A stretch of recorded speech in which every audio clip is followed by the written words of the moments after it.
Hello, everybody. Welcome back to episode 209 of Outnumbered the podcast. And we are talking about evil proofing your kids against evil. We are so excited to bring this episode to you. We want to give you a quick earbud warning that we do give some examples of evil that need to be fought against in the world. And so we use some words that you might not be ready to talk about with your kids. So go ahead and use earbuds if you have young children listening with you. And let's go ahead and get started.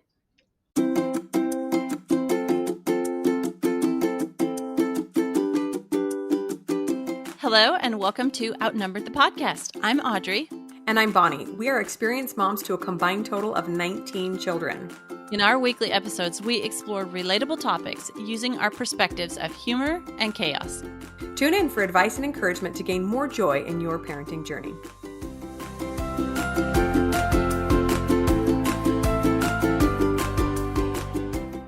Thank you for listening to this episode. We really think if you're here listening to this episode about trying to protect your kids against evil, that you're doing the right thing. You started off on the right foot. And so we just really want to say thanks for listening to this episode. Yeah, sometimes we don't like to face all the bad that's in the world because it's just so much more comfortable to stick our heads in the sand. But as parents, we know that that's part of our job, right? Is learning how to protect our kids and keep them away from the bad stuff. So thanks for being here.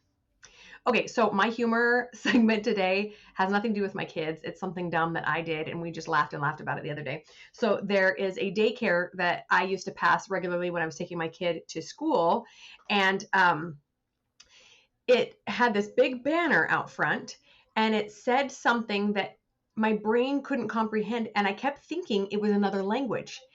It said, Des Families, and I thought, family. Is that like German? Like, do we have a German population around here? And I was like thinking about it, ruminating it, and it was like, welcome this family. So I'm like, oh, that's neat. Oh, they're just so multicultural, until it clicked. It said DES families, which is Department of Economic Security families. Welcome. It was English, and I was just not making a connection that was an acronym and the word families. I don't have an excuse for myself, you guys. I think maybe I was just sleep deprived at the time, but it took me way too long to understand what that sign was saying. So laugh at my expense. How many times did you drive by before? 20? Way too long. I'm only laughing because I've done that like so many times. Like, what am I reading here? Oh, this is interesting. My brain is puzzling, and hey, dummy.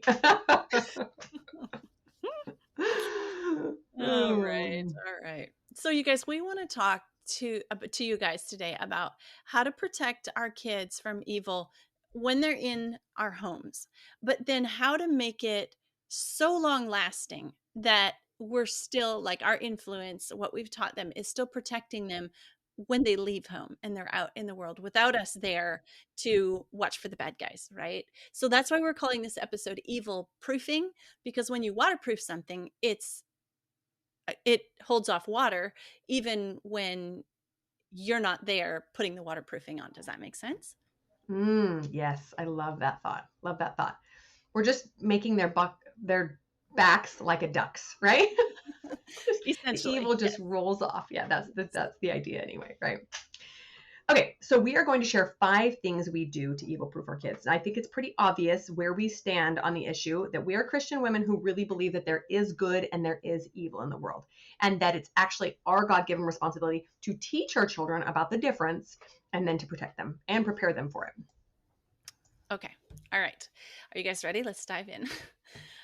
Number 1, keep evil out of your home and your life. It seems so obvious, but it slips in so easy. So whatever you're going to define evil as, Bonnie referred to us as Christian women, and we define evil in biblical terms. So it's so easy. Like, we all have what in our pocket? A device, right? And that device can be a portal to so much evil. So we have episodes on how to specifically protect your kids, technology, but like I often think of a verse in Genesis that talks about Abraham sitting in the door of his tent, and it's like, oh, well, that was inconvenient. Everything that went in and out had to, like, go around him or over him. But yeah, that's the point. Abraham's sitting in the door of his tent and nothing gets in or out without his notice. And that's kind of the idea here. Yeah, he was the gatekeeper, right? And whether we like it or not, as parents, we are also gatekeepers. We have to decide. And the thing that's hard sometimes is we have to have the courage to do so. So if you were just to ask me on the street, hey, would you let this kind of nonsense into your home? A movie that it contained this or that or whatever, I'd say no, absolutely not. But then my kid is coming home and saying, "Oh, but my friend wanted to come over and watch this movie with me," or then to have the courage to stand up to your own family members and say, "That is not coming in our home. I'm sorry." It can be very difficult. So we know that young children do not have the capacity to withstand this evil. They are so innocent that they just accept everything as it is, right? They don't yet differentiate and judge between right and wrong, good and evil. And so we have to do that for them. In fact, it's actually one of the reasons why so much of it is aimed at them. Like, think about the grocery store. I'm not saying sugar is evil, but Maybe. you go down the cereal aisle. What's everything at a kid's eye level? Is it like all the healthy whole grain stuff? No. If cereal's healthy. But anyway, it's all the sugary garbage. It's the bright colors because they are targeting those little people that are walking along going, "Mom, give me that, give me that, give me that." They're not targeting mom up here because it's the little kids that see the bright colors and want to pick up what looks yummy, right? And that is unfortunately how the world works with a lot of garbage out there. So my mom has told me that when I was little, she loved the feeling of welcoming everyone home at the end of the day, putting everyone to bed, and then locking the door in the house and thinking nothing can get in and harm my family now, at least at night until we were teenagers and staying up later than her. Everyone is safe and sound inside. And that's no longer the case. As long as we have a modem or a television or any access to the outside world, there will be a potential for harm to come into our homes. Granted, there's a potential for wonderful, good things as well. We have amazing podcasts and videos and things that I allow my children to watch that are uplifting and inspiring and can help us learn to worship and serve God in a better way. But there's always this portal that can bring in evil, and we have to be so cautious of it. Yes, yes, that is so true. It's not only things that come in through a virtual thing. You have to be vigilant and watchful on the books that come in from the library and the magazines and the newspapers. And because, maybe it's a great, newspaper, magazine, whatever that you're comfortable with, but what about the advertising that's in it? Like, who are they targeting? And so anyway, perhaps it's tempting to think, well, I can deal with this because I'm an adult. And so I can have this thing in my life because I can withstand it. I'm not a child. But when we have young children in our home, it is our responsibility to keep evil at bay so that they're not exposed. Because, like you said, the little kids, they don't have the first time they come up against something, they don't necessarily have a sense of right and wrong. And we're going to talk more about that here in a minute. That's right. Okay, so step number 2 is to fill our kids and our homes up with good things. When we have a foundation of faith, strong family values, a connection with each other, then it's almost like there's no room to go seeking for something that is not good, right? I love the concept of allowing my children to feel as much of God's love and that inspiring feeling as possible so that when they go out into the world and they feel the opposite of that, they know the difference, right? I think unfortunately for too many kids, they're never taught that or never given an influence that is safe and godly and loving, so they don't know the difference, and they're tempted by peers or others who would pull them into their circles to give them that sense of connection because they're missing it at home. But we can give that to our kids and protect them before they even ever leave our home. Yeah. We have so many episodes about practical ways to accomplish this. We have one just recently, creating a house of faith. I don't know. We have some episode guides that talk about different practical things like, food and pregnancy and babies and that kind of thing. Maybe we should put an episode guide out there about all these faith-based episodes that we've done. But Yeah. anyway, yeah, and just the practical things that we talk about in are so helpful. But if they're full of good things, they won't be hungry for things that are evil, that maybe appeal to different parts of them that they haven't experienced before as they age.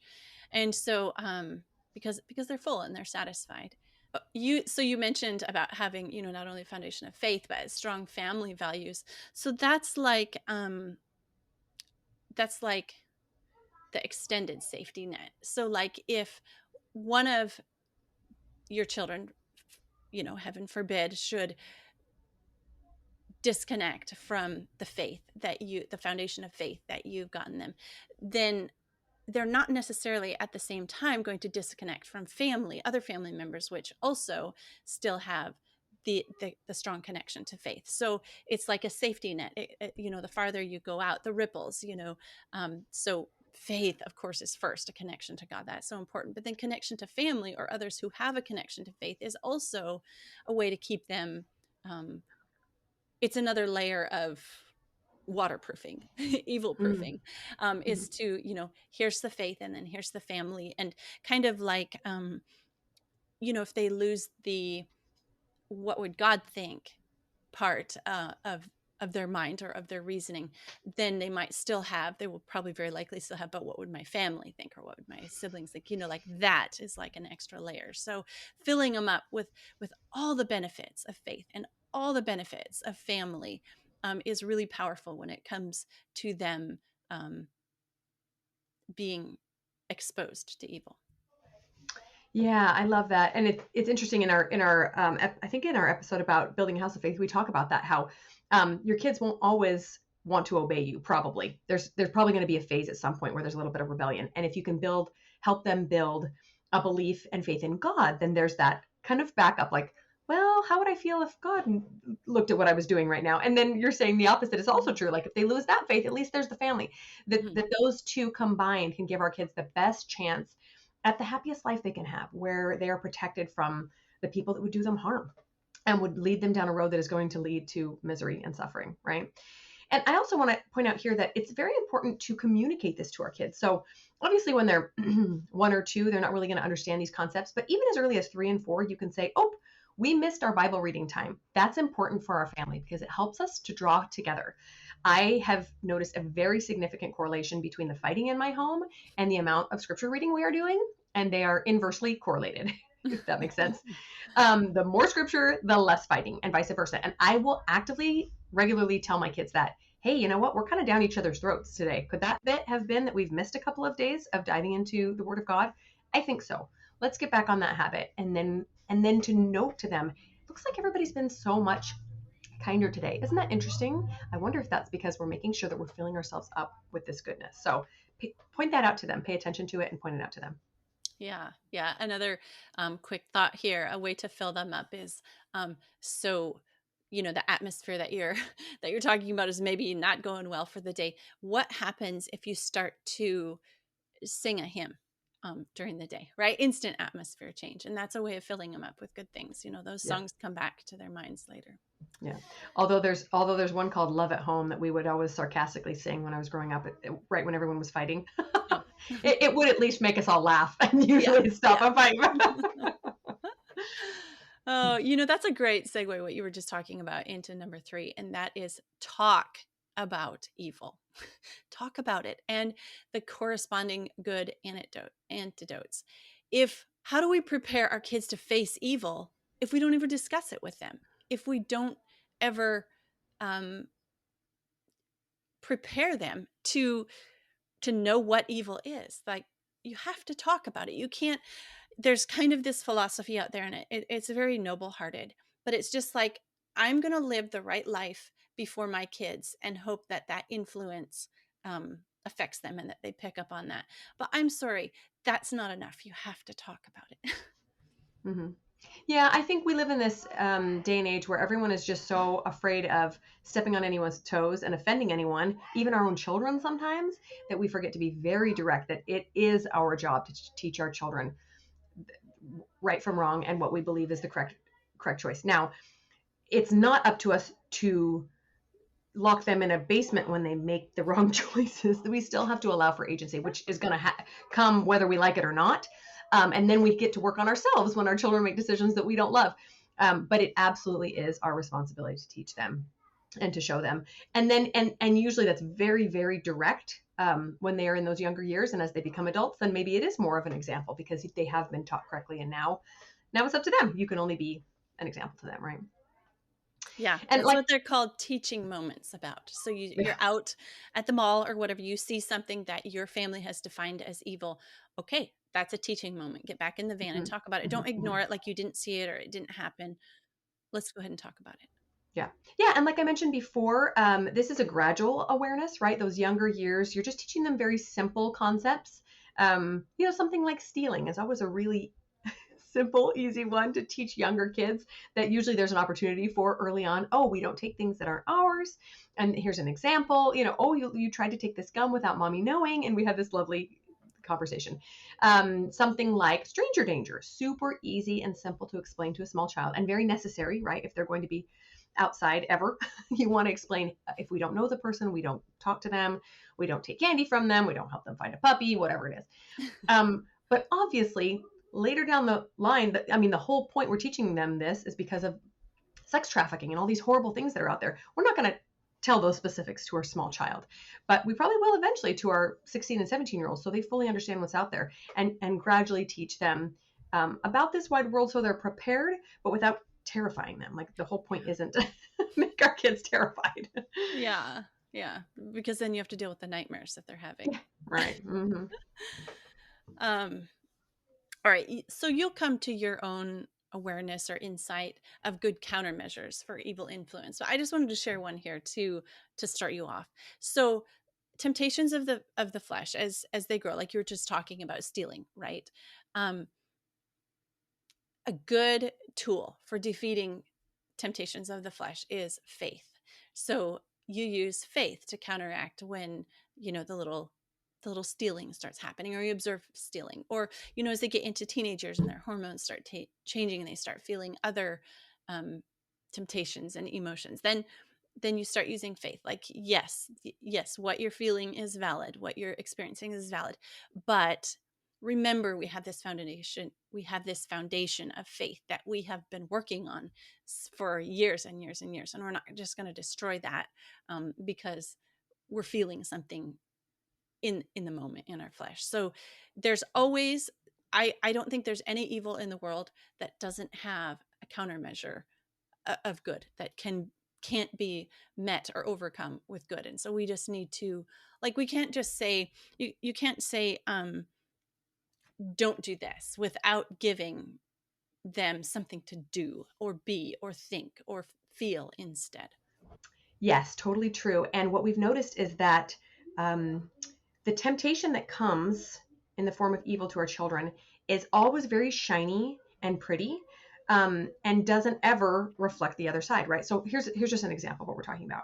We love to talk to our children about babies, having babies and raising our families and all the beauty that comes from building a family, which is in direct opposition to the evil of all the sex that's out there, not in keeping with our family values. Does that make sense? The pornography and the bad movies and the sex outside of wedlock is in direct opposition to this beauty of creating a family and holding a brand new baby and connecting with your spouse and having this wonderful relationship. So allowing them to see both sides gives them the power to say no. Because if you just say no, sex is bad, I'm sorry, but there is a huge draw to sex for good reason. So we have to teach them the other side. This is why there's a draw. It builds families, it creates beauty, it builds relationships, it makes human beings instead of just no, bad. Does that make sense? Yes, totally. Side note, we have a whole episode. We have a couple really good episodes. One about teaching your kids about sex, and another one in our episode that we did on what to teach your child in a post Roe versus Wade society. We talked a lot about the sanctity of the human Yeah. body and preserving that. Mm-hmm. Yeah, those are both great ones. Okay, so number 4, we actively teach our children how to discern good from evil. So it's not only okay to define these two terms for our children, but it's necessary. Again, going back to it is our godly responsibility to teach our children the difference and not just say, well, you just live your truth. First of all, that doesn't make any sense to them or to many of us, but you have to teach them your values and then show them how to differentiate between the two of them. Yeah. Yeah. There's a, I'm gonna use the word poisonous. There's a poisonous teaching out there that it's not okay to judge other people. Okay, so first of all, we talk about this for 30 minutes. We go way in depth in episode 93 on teaching kids to have values without condemning others. Um, so if you're confused about what we mean after this little segment, then please go listen to that one too. But here's the thing: this teaching, this thing that said it's not okay to judge others, you're judging. That is being not used as something to build people, Christians, into better people, but it's being used as a stick to bludgeon Christians back Mm, into their space where they can't be, where that they can't come out of when they're there saying, this is evil and this needs to stop. Then mm, the don't judge stick is brought out and start beating on the mm, Christians. You're Christians. I thought you were Christians. You're not supposed to judge. You're supposed to love people. And it's improperly used against people when they're trying to discern between good and evil, mm. and it's not appropriate, and it is, in fact, like you said, necessary to teach your kids the difference between good and evil.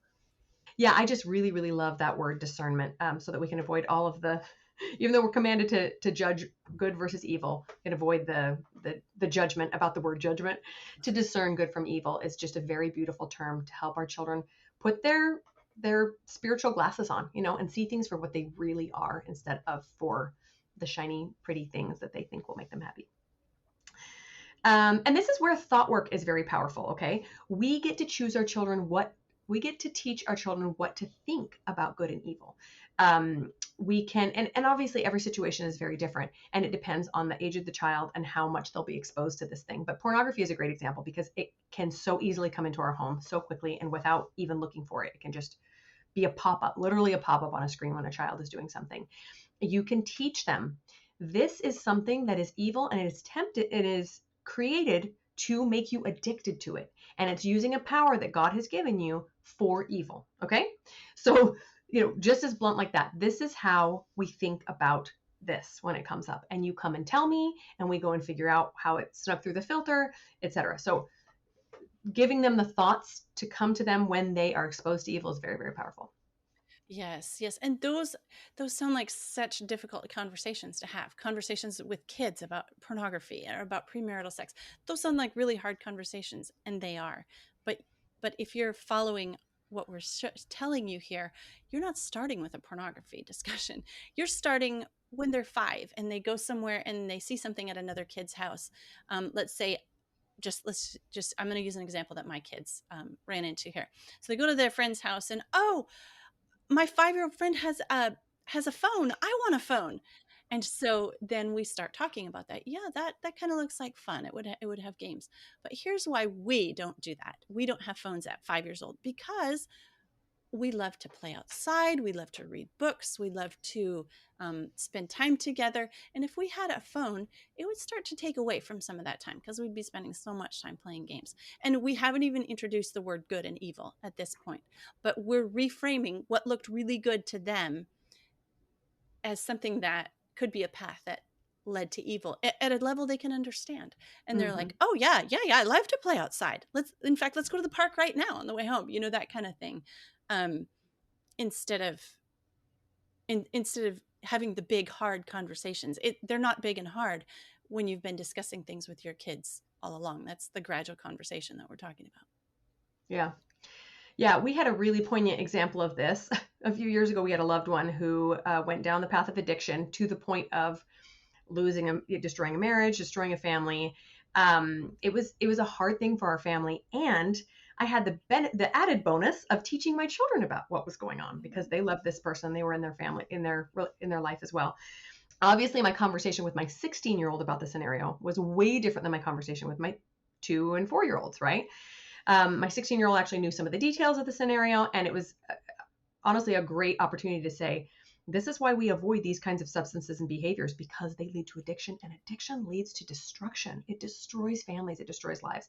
Whereas my younger kids, we just said things like, well, this person broke some promises. This person did some things that they weren't supposed to. That's why we always honor our promises, both to God and to our family members. So while it wasn't a fun opportunity, it was an opportunity to teach good from evil and to customize it to each one of my children and to give them that example. And it comes up quite often. Remember when we had that conversation about addiction? And this can also be addicting, and this can also be addicting. Anything that we use too much or in a way that God hasn't intended can become an addictive and a destructive behavior or substance. So the opportunities abound in the world we live in is what we're saying. You have so many opportunities. We just have to take them to teach our kids. Unfortunately, that is true. Yeah. However, that's perfect introduction to our fifth point is be an example of standing up against evil. Show them how it's done. They don't know when they're little how to stand up against evil. Guess what? They don't even know when they're teens. And guess what? Sometimes as adults, we don't even know. But we can think about and share with our kids times that we've stood up against evil and begin to show them how it's done. Yes, and one great way of doing this is to share stories with your kids. So you can even, like, there's a couple of news outlets I like to follow because it's all good news or just uplifting things. You can share those stories with your kids and say, look, this child was being bullied and another kid stood up for him. Isn't that amazing? Or look, this woman saw this wrong being committed and she created an entire organization to fight this evil. Isn't that amazing? Looking for ways to share that with your children can be so inspiring. And then they can go around looking for ways that they themselves can stand up for it as well. Yes, absolutely. I wanted to share just a little example here. Um, one place where that is a hotbed of evil is college. And it's often our young kids that hit that experience. And so getting them evil proofed before then is like, it's like our goal. So we've had, we're on our third child in the college experience now. And at times I've said to myself, is this even worth it? Like if you've listened to some of our past episodes, you know that in our family, we encourage our kids to learn a trade and get a degree. So both of them. And at times I just sit and shake my head and say, maybe it's time to just drop the get a degree part and just go with learn a trade. But so for example, my daughter had to take ethics in college, and every single thing taught to her in that class was taught to her as fact and with a complete opposite point of view that we've been teaching her our entire life, evil proofing her. Yes. So so it was a good chance for her to test out her waterproofing, right? How much of this is going to roll off my back? And I was so just one example here. She had to, there was, of course, a section in the class on abortion.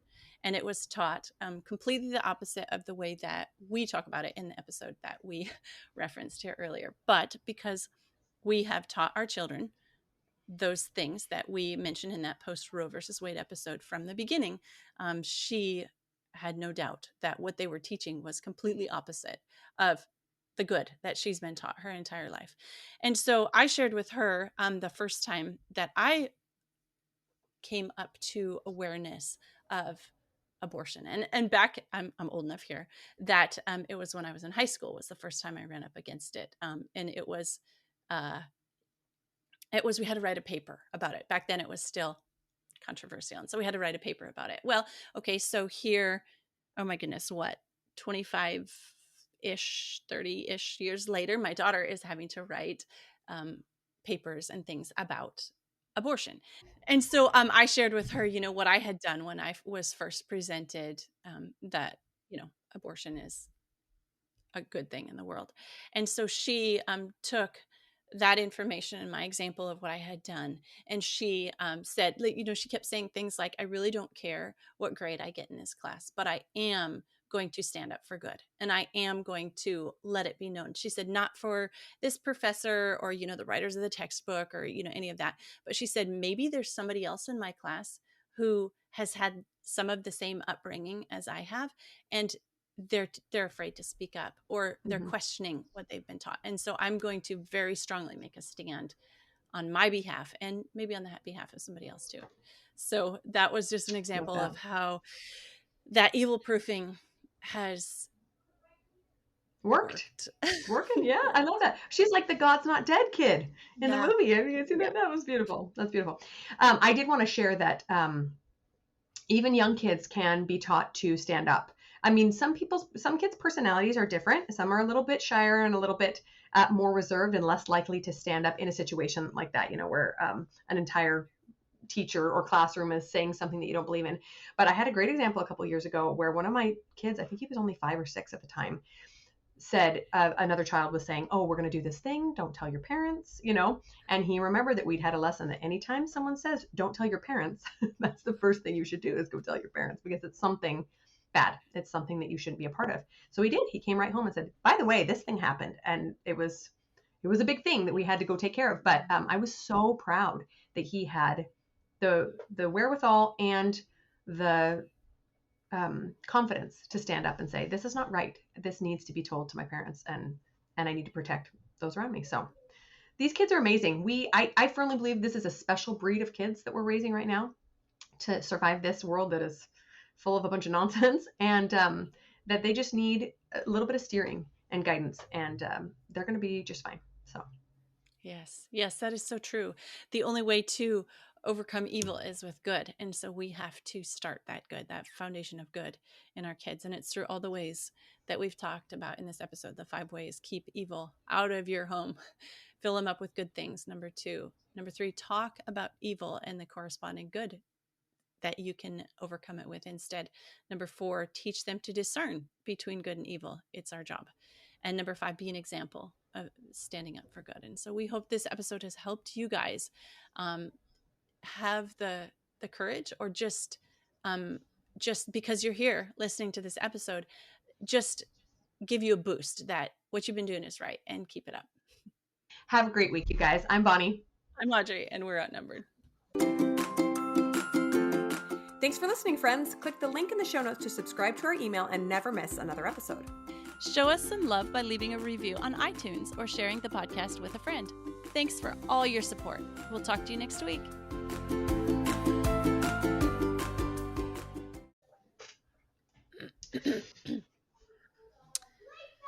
Okay, ready? Oh my gosh, what is with the yelling? They have a friend over. I think that's the problem. In and out of the house. And they're playing orphanage. That's either my kids play. My kids always play orphanage. My mom's like, oh, you don't take that personally? I'm like, no. Yeah. I'm not well, sometimes I'm Miss Hannigan, but it's fine. Most of the time. Oh, I know. The orphanage, it's always orphanage lady. I'm like, guys, am I really that bad of a mom?